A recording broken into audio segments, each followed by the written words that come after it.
Hürmetlik vatandaşlarım, liksimiz tügüde kol tılpılında eline vatıdı. Ben köp söz yemeymen, bu vatandaşım yürekten kolu talmasın deymen. Şunu ben sizge sual koygan vatandaşımla. Mesela kay sual deyseniz, vakit kaçan? Birinci ayının birinci günüdün başından doğu depti vatandaşım.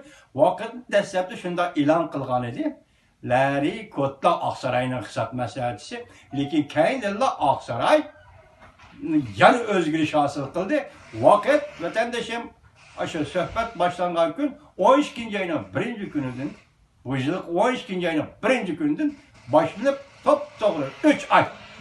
Bu 3 ay sohbet elip verildi. Bu sohbetten elip veriliş ahirka neticesi ne buldu? Endi gep başta biz eyttik. Korunma karakterlik özgürlük dedik. Bu katlı gep iken vatandaş. Biz şu narsa sizlerge aydınlaştırımız dedik. Lekin to'liq açık beremidik kechiring. Hozir bu meseleni Amerika Qo'shma Shtatlarning siyosiy savdo maslahatchisi Oqsaroydagi buyuk arbab, qattiq qo'l arbab Navarro tilga oldi. Uning kayinli bu so'zi qurilma xarakterli o'zgarishdi. Oqsaroyning davlat bexatarligi maslahatchisi John Bolton apandi eg'izga oldi. Eni ko'rang, eng oxirida bu so'zni mesela siyaset karakterli özgürlük şununla yakın, korunma karakterli özgürlük degan bu gapni Jungo çoqum o'rilish kerak. Lekin derhal bilan korunma karakterli. Derhal bu söz yani shundoq qilib Prezident Trump'dan ağzından çıktı. Eğer sizga başta ahir nima dedik? Ming Wanzhou degan ayolning qo'lga elinishi yan tarafdan kelayotgan besim.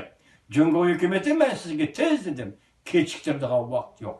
Keyning söyleydiği vakit yok. Bu sizin tarihinizde ahırlaştı. Yani demekçi ki Aksaray növbeti ben şundan tahlil kıldım. Hatta bolsa keçiringlar 40 yıl bir tane. 40 yıl toştu. Efendim cumhurluk efendiler. 40 yıl bir tane. Siz siyaset sahasından islahat devri girisiz. İktisat sahasından islahat devri girisiz. Bunu to'liqlashtirishlar isbotlab berish uchun yakın tili millati Amerika ovozinin münazir betiga chiqqan Chimpokon, Shamarkez qatorliqlarning so'zini bu qatam bu navbatda sizlarga tayyorlayman vatandoshlar. Xo'sh, amsa xo'sh vaqt bo'ling.